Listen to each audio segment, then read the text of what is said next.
In this video, super simple, I'm going to show you exactly how you get a blurry background even if you have a kit lens. Doesn't matter if you have a Nikon, maybe a Canon, maybe a Sony, maybe a Fujifilm, doesn't matter. I'm going to show you a super simple trick of how blurry backgrounds are possible with a kit lens. What up guys, and you don't know who I am yet, my name's Peter from Broke Visionary Collective, where I help you make better content and help you make a career in video editing even if you have no experience.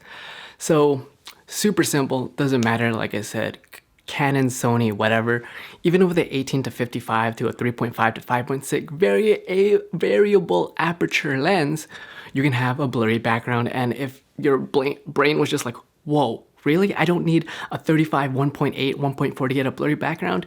No, you do not. With this one simple trick, you see this doorknob or this light switch? There is a little bit of a depth of field with 3.5, but the super easiest way of how you get a blurry background, even with a kit lens, this is what you do. You grab your lens and you zoom. Yes, it's gonna get darker, but if you see this, right, there is more of that depth of field now simply by just zooming in. And I'm just gonna do a little pan. As you can see, there is a little bit of that bokeh light from that kit lens compared to if I just zoom out. Not that dramatic, and you're like, okay, 3.5, but if I zoom in, there is that bokeh light. And if I turn that light more towards the door, oh, look at that. Look at that, guys. There is now, that's kind of hard to do, it's kind of backwards, but as you see over there, it is suddenly more cinematic, more bokeh-licious, and you have more of a depth of field by just doing that one simple trick of zooming in. And it works for photography and video, even with a kit lens. And I'm going to show you exactly why, the science behind this. This is a Sony a6500 with a kit lens, 16 to 50, and super simple science behind this is I'm going to jump into my other camera and show you exactly why that is so you can better understand video. So this is a Sony a6500 with a kit lens, 16 to 50, 3.5 aperture. But if you ever notice on your lenses, doesn't matter what brand it is, you'll always have the specs of the aperture, the varying aperture, the focal length, that stands for optical stable, pretty much the IS, the stable image vibration reduction. But you also have here, this number is 0.25 to 0.82 feet. And this exactly, you're probably wondering what that is. That is the distance from the camera to the closest thing that this camera can focus on. So you're looking at 0.25 to 0.3 meters in terms of focal length.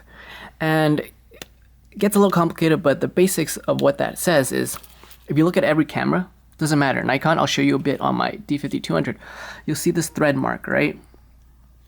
This mark, exactly to wherever 0.25 meters is, that is the closest that it can focus on, right? So it could go from here to here, 0.25, and it can also focus to 0.3, right? So if I zoom in, I'm still at that focal point, but the distance gets more shallower because I am zooming in, but the focal distance is at the shallowest depth that it can go, even at 3.5 aperture. Now I'm going to show you on my Nikon. Same thing applies. So if you ever look at your Nikon camera, you'll notice your crop lens, so it's a DX, you'll notice the focal length, and you'll also notice here, right? Kind of go like that, so y'all can better see it, is that it says it's 0.28 to infinity, or infinity to 0.28. And what that means is that same thing applies. You ever look on your camera, is that all cameras, if it's DSLR, mirrorless, some sort of professional end, quote unquote, you have this little mark. This is the thread mark.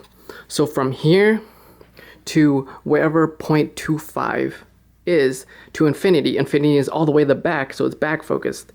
So whatever I put the closest to the 0.25, I zoom it in the lens to 55.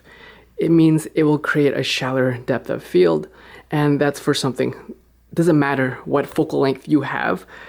Even if you have a Nikon camera, you can essentially have a shallow depth of field or blurry background on any camera. Now I'm going to put this to the test so you'll get a better understanding of it. So I'm going to put this method to the test. As you can see, that is Kirk. His name is Poopy, aka Kirk.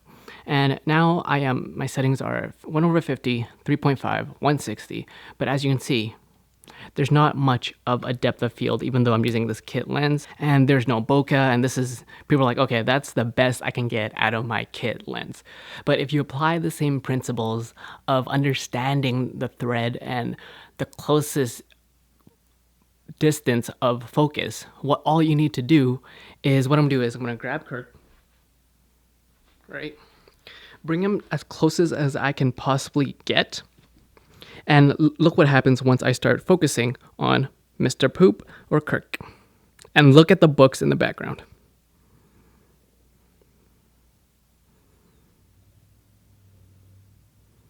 Right? Now you can see they're starting to have a little bit of more of a blurry background, and the depth of focus is actually getting shallower, right? And how you want to exaggerate that when it comes to photos as well is right now I'm at 18. Zoom that all the way in.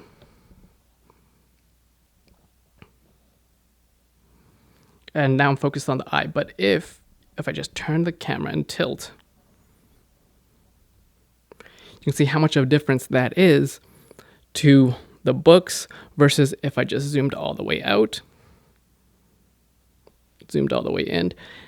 And obviously this isn't the best example. I can use a pencil or just even my finger to get more of that cinematic look, right? By just simply zooming in and having your aperture lowest as that can go. Even if it's a varying aperture, it's at 5.6 right now. But as you can see, there is still that depth of field with this kit lens, right? It is really that simple. You apply the same principles. See, if I have Mr. Poopy all the way in the back, there isn't that much of the depth of field. But if I bring him close as I can possibly get, and making sure that there is some kind of background, there is some objects to create that depth of field or that 3D look, and then I just focus in on the closest thing to me as possibly the camera can go. And then I zoom in. And as you can see, the closer I bring the top of Kirk, the more the background gets blurrier, as you can see. And as you can see, this is a kit lens, guys. A kit freaking lens. And the same thing applies whether it's a Nikon, Canon, or a Sony. That simple. And that, guys, that is how you simply get a nice, creamy, bokeh-licious background, even if you have a kit lens. And I myself, that was a Nikon 18-55. But you can essentially do this on any kit lens. And kit lenses, although they're not the greatest or the sharpest and all that, they'll surprise you, right?